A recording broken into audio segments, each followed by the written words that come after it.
স্কেট half পেয়েছে, কালার্সে 1.5 পেয়েছে, 2 পেয়েছে, এটা কালার ম্যাচিংয়ে।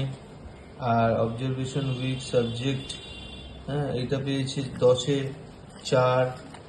আর এটা হচ্ছে নাম্বারিং ম্যাচিং 1 পেয়েছে।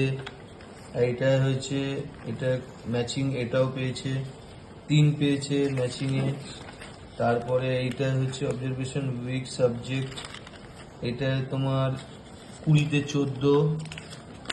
আর এটা হচ্ছে তোমার জেন্ডার, এটা মোটামুটি 3.5 পেয়েছে।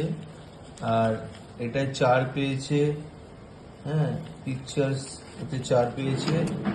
আর এটা 2 পেয়েছে, কালার দি ব্লু পিকচার অ্যাজ রেড, এটাও তাই 2 পেয়েছে। অ্যানিমেলস